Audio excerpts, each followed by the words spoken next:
Bueno, este teorema nos va a ser relevante porque nos va a plantear que dada una transformación lineal entre dos espacios vectoriales y dos bases relativas a los espacios vectoriales, hay una única transformación lineal que transforma a los vectores de la primera base en los vectores de la segunda base.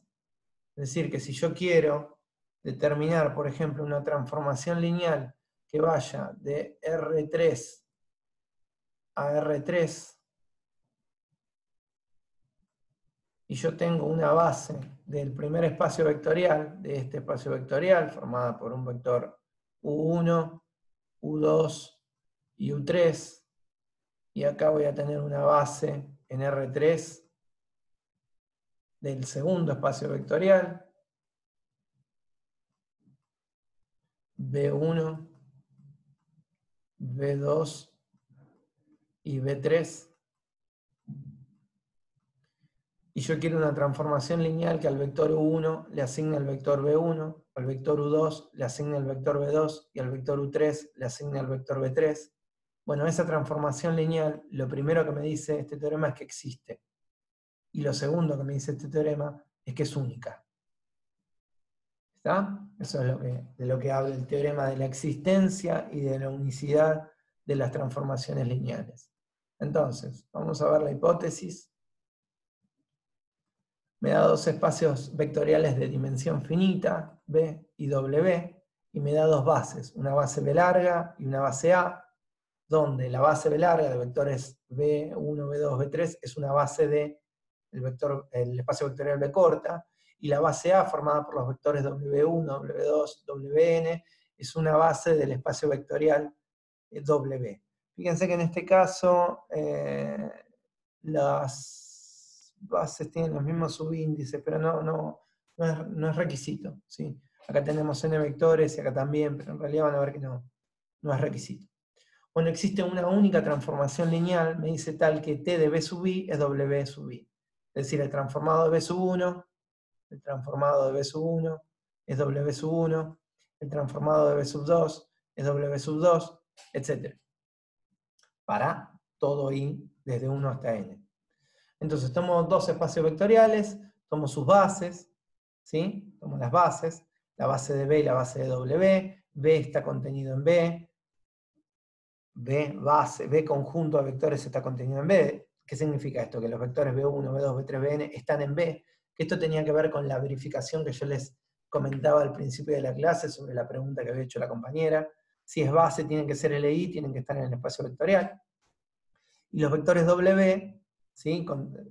Nombrados en el conjunto A, están incluidos en W. Bueno, la primera tesis es que existe una transformación lineal, y la segunda es que la transformación lineal es única. Está separado en dos demostraciones. Tengan por favor mucho cuidado y mucha atención, porque acá estamos poniendo dos teoremas en uno. Entonces, una pregunta en un supuesto examen podría ser: demuestre que existe una transformación lineal, lo cual es solo la tesis 1 y la demostración 1, o demuestre que una transformación lineal es única, que es solo la tesis 2 y solo la demostración 2. Yo sé que es pavo lo que estoy diciendo, pero lean prestando atención a las palabras importan. Entonces la primera tesis es que existe la transformación lineal, y eso es lo que vamos a querer demostrar.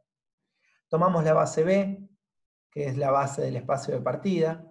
Entonces decimos que los escalares que escriben a un vector X como combinación de la base son únicos. Esto es un teorema que demostramos en la unidad correspondiente, que la combinación lineal de una base hacia un vector es única. Esto lo veamos, es uno de los teoremas, yo no recuerdo el número, pero es uno de los teoremas, donde nos apoyamos en ese teorema.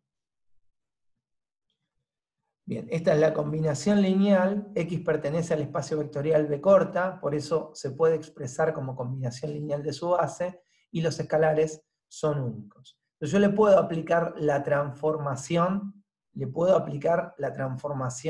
lineal a X, porque X tiene que tener imagen. La transformación lineal de X, esta transformación lineal de X, pertenece a W. ¿Por qué? Porque la transformación lineal va de B a W. Entonces, si yo tomo el vector X que está acá, su imagen tiene que estar acá.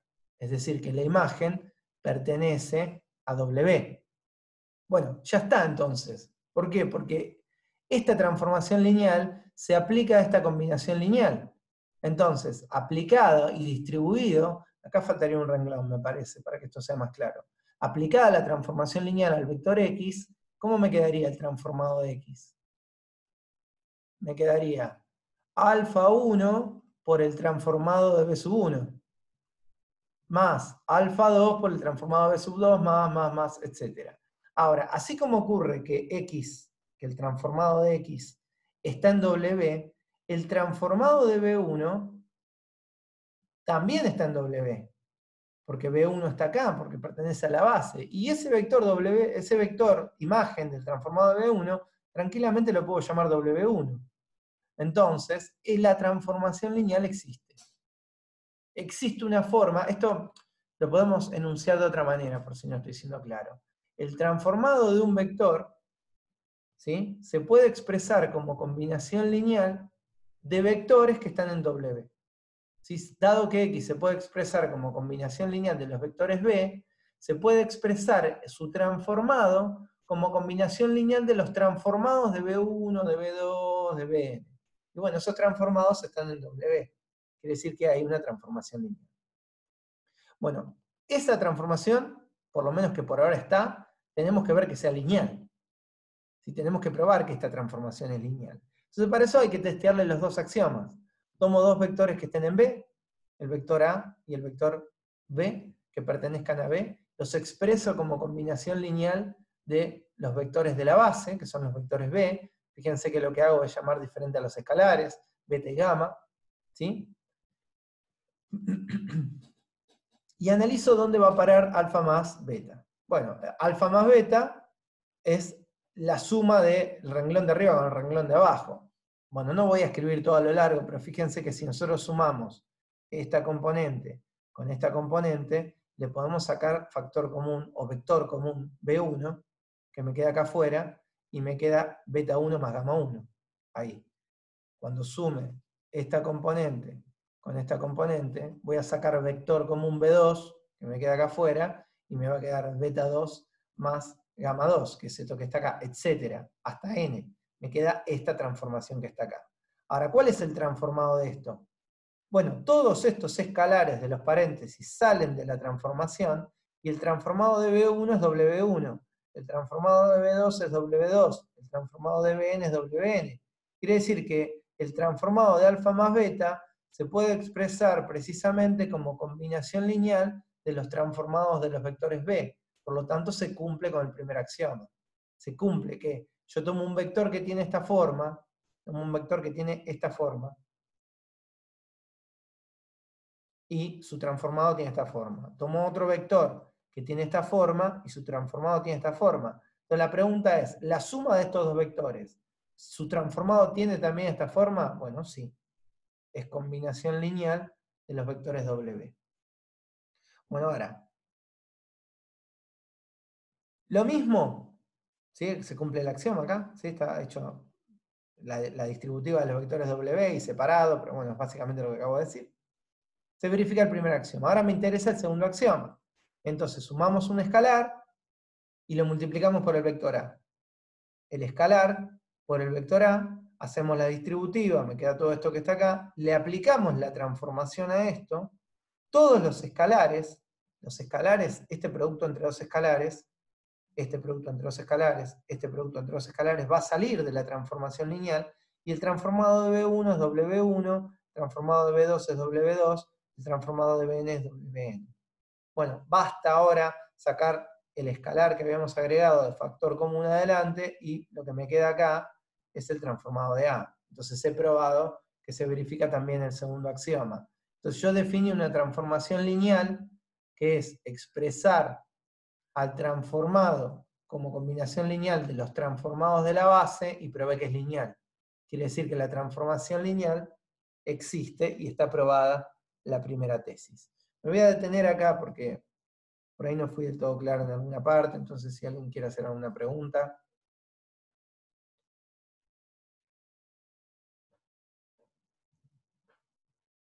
Bien, no veo preguntas en el chat. Bueno, avanzo entonces. Vamos a la página siguiente. Bien, la segunda demostración es la de la segunda tesis, que lo que necesitaba era probar ahora que esa transformación lineal era única. Entonces lo que vamos a hacer es definir una transformación lineal F, tal que aplica esta definición, que es la misma demostración que, es la misma, perdón, definición que habíamos tomado antes. ¿Qué estoy haciendo? La transformación T, ¿dónde está definida? Acá. ¿Sí? La transformación T está definida como que el transformado de X es combinación lineal de los transformados de B1, de B2 y de Bn. Entonces, para probar la unicidad, lo que hago es definir una transformación que acá la llamo F, ¿sí? Y que se la aplico a B1. ¿Sí? Tal que aplicada al vector B1, o a un vector cualquiera, en realidad acá puse B1, pero tendría que leerse X, me parece. A un vector X es igual la transformación. Fíjense que es la transformación definida de esta manera. Entonces, considero un vector A expresado como combinación lineal de la base B sub n. Entonces, ¿qué me da el transformado de A? Bueno, el transformado de A, ¿sí? Acá no está puesto el escalar, ¿no? El transformado de A es, por linealidad de la transformación lineal, este F se distribuye hacia todos los términos y todos los escalares beta 1, beta 2, beta n salen de la transformación. Entonces me queda que el transformado de A es beta 1 por W1 más beta 2 por W2. ¿Por qué? Porque esto yo no, es lo que estoy definiendo, que el transformado de B es W. ¿Sí? El transformado F de B2 es W2, el transformado F de Bn es Wn. Ahora, ¿cuál es el transformado a partir de la definición de T? ¿Sí? Si yo analizo la definición que tengo dado de T, esta transformación lineal, que está acá, es el transformado de A partir de T. La transformación de T de A, por cómo está definido arriba, que es una combinación lineal de los transformados de los vectores de la base. Entonces, a lo que arribo es a que la transformación F y la transformación A son idénticas. Entonces, tomé dos transformaciones arbitrarias, únicamente definidas por los transformados de los vectores de la base, y arribé a la conclusión de que esas dos transformaciones son la misma transformación. Entonces, eso prueba que la transformación es única. Yo supongo dos transformaciones, pruebo que transforman lo mismo, que llegan al mismo lugar, que tienen la misma imagen, entonces es la misma transformación. ¿Cómo vamos a usar esto? Bueno, como está dado en el corolario. Este teorema es extremadamente relevante, porque a mí lo que me permite decir es que si yo tengo los transformados de la base, entonces puedo generar todos los vectores de la imagen. Yo estoy, digamos, en R2. Y yo no tengo la transformación lineal a partir de la fórmula, como trabajamos en el ejemplo de la clase anterior, sino que tengo cuánto da el transformado de una base de R2. Por ejemplo, cuánto da el transformado de 1, 0, tengo esta respuesta, y cuánto da el transformado de 0, 1. Tengo esta respuesta. Bueno, entonces, no sé por qué puse 3, B2. Bien, si yo tengo los transformados de una base de R2, entonces puedo generar la imagen de cualquier transformado. ¿Por qué? Porque X, un vector perteneciente a R2, si se puede expresar como combinación lineal de estos dos vectores, cosa que se puede porque esto es base, entonces el transformado de X tendrá que ser la misma combinación lineal planteada a partir de los transformados de B1 y B2. Vamos a hacer un ejemplo de esto antes de seguir avanzando de lo que quiero decir. Voy a poner en pausa un segundo mientras abro más type. Bien, vamos a suponer que yo defino una transformación en R2 y digo que el transformado del vector 1, 0 es el vector una transformación de R2 en R2 estoy definiendo, ¿no? Es el vector, vamos a escribir así, miren. De S1 vector, del primer vector canónico, si el transformado es 2, 1. Y el transformado del segundo vector canónico, de sub 2, es el vector 1, 2. Entonces, eso determina una única transformación lineal. Existe una única transformación lineal que tiene estas dos condiciones. ¿Por qué? Porque E sub 1 y E sub 2 son base de R2, dada, yo estoy diciendo acá, que T está definida de R2 en R2, ¿no? Entonces, el teorema anterior me permite garantizar que existe una única transformación, porque E1, E2 es una base de R2. Entonces, ¿cuánto será el transformado a partir de T del vector 3, 4? ¿Cómo calculo esto? Bueno, el vector 3, 4 tiene que poder expresar como combinación lineal de los vectores de la base canónica. Por ser un vector del espacio vectorial, tienen que existir los escalares alfa y beta que cumplan con esta condición. Bueno, entiendo que elegí precisamente la base canónica para hacer sencilla la forma de escribir el vector en términos de la base, ¿no? Estas coordenadas son 3, 4, ¿no? Sería así. Entonces, lo voy a escribir abajo esto. ¿Cuánto da el transformado de 3, 4? Bueno, el transformado de 3, 4 es el transformado de toda esa expresión que está acá.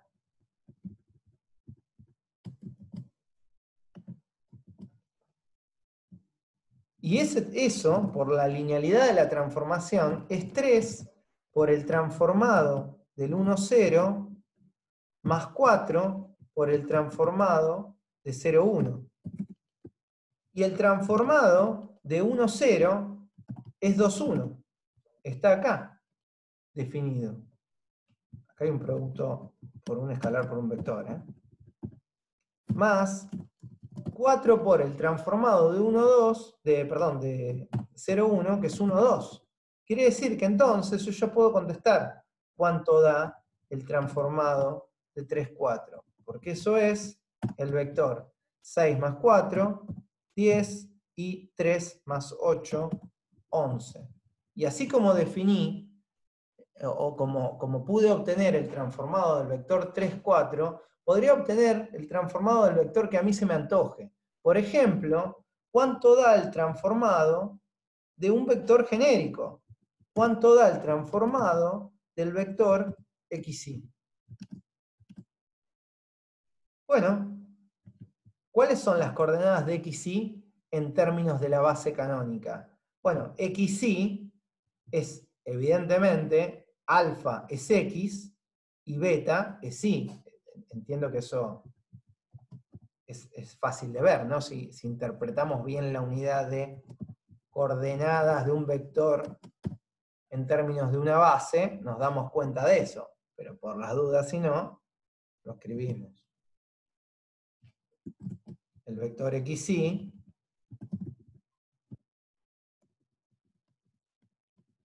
se puede expresar como el escalar x por 1 más el escalar y, por 1, 0, perdón, más el escalar y. Entonces, ¿cuánto da el transformado del vector genérico xy? Bueno, tengo que hacer exactamente lo mismo que está arriba. Entonces, lo que voy a hacer es acá poner x, acá poner y, acá me queda x, acá me queda y, y por lo tanto acá me queda x y acá me queda y. Es decir, que este transformado es esto. Es decir, 2x más y como primera componente y x más 2y como segunda componente. Y lo que obtuve es la expresión como fórmula del transformado XY que a mí me permite obtener la transformación de cualquier vector, que es un proceso inverso al que quizás estuvimos trabajando hasta ahora, que es dada la transformación de un vector, así, ir hacia atrás. Bueno, acá la transformación viene definida por, si se quiere, la cantidad de ejemplos de la dimensión del espacio vectorial de partida.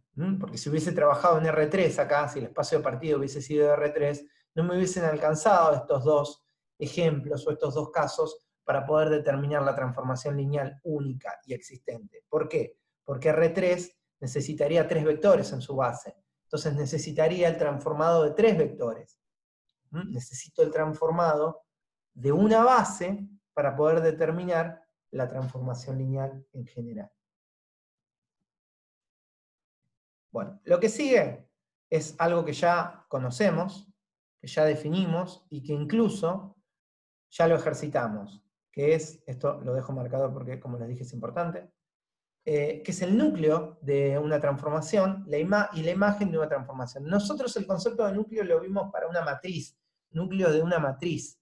Habíamos dicho que dada una matriz A, se llama núcleo de la matriz a todos los vectores X, tales que multiplicados por la matriz A, ¿sí?, me da el nulo.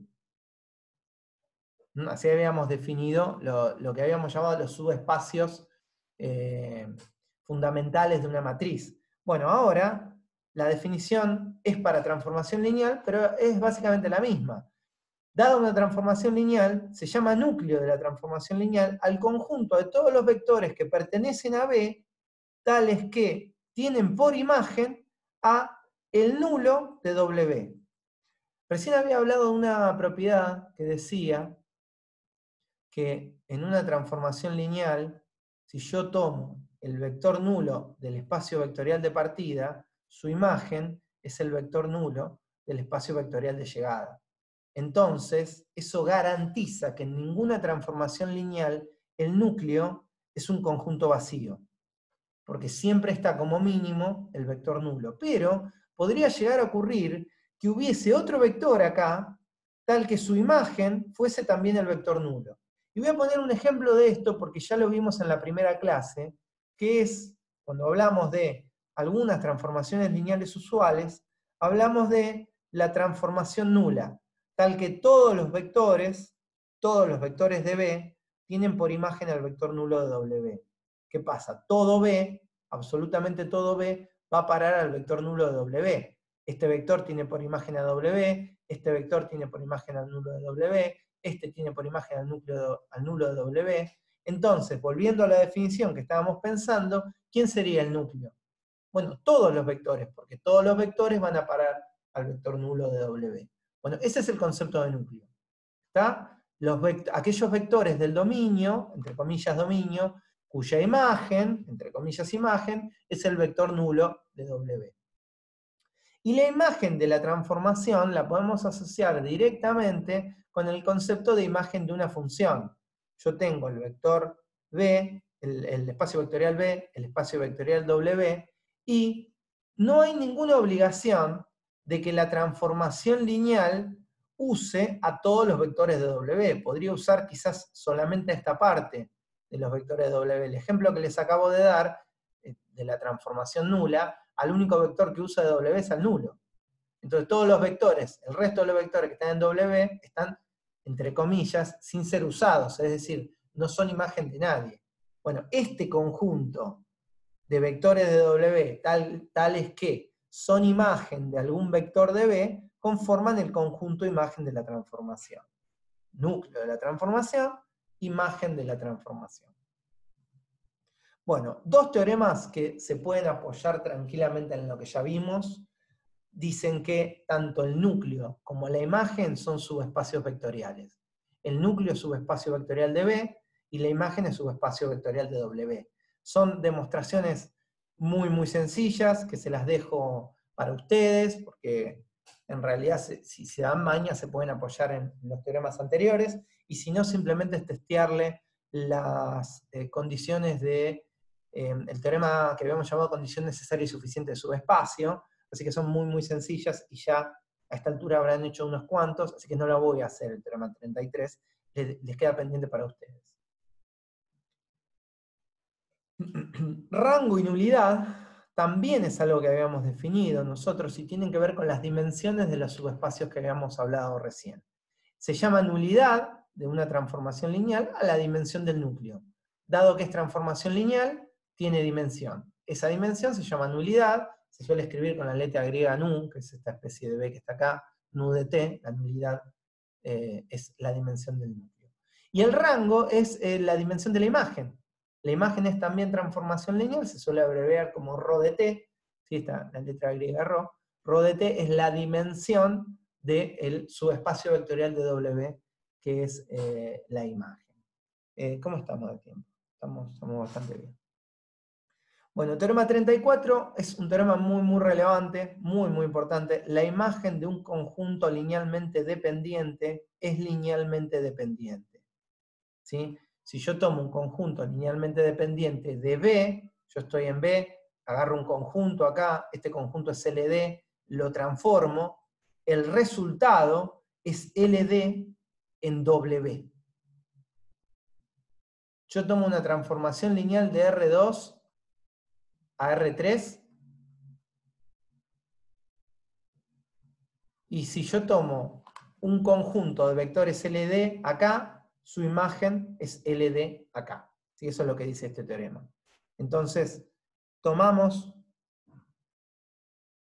un conjunto B1, B2, Bn que está incluido en B y le pedimos que sea linealmente dependiente. ¿Sí? Le pedimos que sea LD a ese conjunto.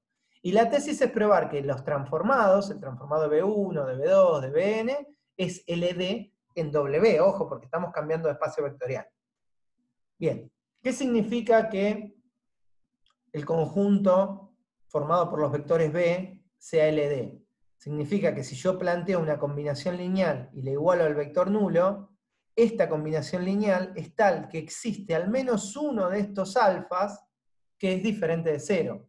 Porque la definición de dependencia lineal exige que exista una solución no trivial. Alguna alfa es diferente de cero. Tengamos eso en la cabeza. Hay algún alfa, yo no sé cuál, que es distinto de cero. Bien, apliquemos la transformación lineal. La transformación lineal se distribuye respecto de la suma y todos los escalares alfa salen de la transformación. Ahora, de este lado, al aplicar la transformación, me queda el transformado del vector nulo. Acá yo estoy en B. Esta parte yo acá no transformé. Estoy en B. Una vez que aplico la transformación, voy a parar a W. Entonces, el transformado del vector nulo es un vector de W. Este vector está en W. ¿Pero qué decía esa propiedad que yo les dije que tienen que tenerla en la cabeza porque es importante? El transformado del vector nulo es el vector nulo. Entonces lo que me queda es una combinación lineal igualada al vector nulo con vectores que son los transformados de los vectores B. ¿Dónde están los transformados de los vectores B? Por supuesto que en W. Quiere decir que esto en amarillo es una combinación lineal de vectores de W. Ahora, los alfas. Este alfa que está acá, vino de acá. Y este alfa 1 que está acá, vino de acá. ¿Qué quiere decir eso? Que este alfa es el mismo que este. Entonces, si había al menos un alfa acá arriba en la parte roja, que no era 0, y acá abajo en la parte amarilla siguen estando los mismos alfas, hay un alfa que es distinto de 0. Por lo tanto, los vectores transformado de B1, transformado de B2, transformado de Bn, son linealmente dependientes, porque esta combinación lineal es tal que alguno de estos alfas no es 0. Esa es la tesis. El teorema 35 es, de alguna manera, la contraparte del teorema anterior. Su demostración es prácticamente idéntica, así que queda a cargo del alumno, que dice que la imagen de un conjunto LI es LI. Es decir, teorema 34, la imagen de un conjunto LD es LD, teorema 35, la imagen de un conjunto LI es LI. Bien, por las dudas, ¿qué significa que la demostración queda a cargo del alumno? Que la tienen que hacer, ¿no? ¿Sí? Que forma parte de lo que es necesario que hagan. Bien, ideal sería, o al menos a mí me parece ideal que intenten hacerla, siendo que la demostración de arriba es prácticamente calcada. Si no les sale, ya saben cuál es mi filosofía, la pueden buscar tranquilamente, yo les di 2 libros para que ustedes busquen estas demostraciones, explicaciones extra, ejemplos extra, ejercicios extra, tienen en los 2 libros, y si aún así no la encuentran, no la entienden, tienen herramientas como para buscar demostraciones alternativas a las que están ahí. Y si aún así no están satisfechos, la clase que viene me pueden preguntar. Bueno. Bien, vamos a dejar el teorema 36 para la próxima clase. Vamos a quedarnos acá. Que habla del teorema de las dimensiones. Es un teorema que a mí me parece que ya lo utilizamos con la nulidad y el rango de una matriz, que dice que si yo sumo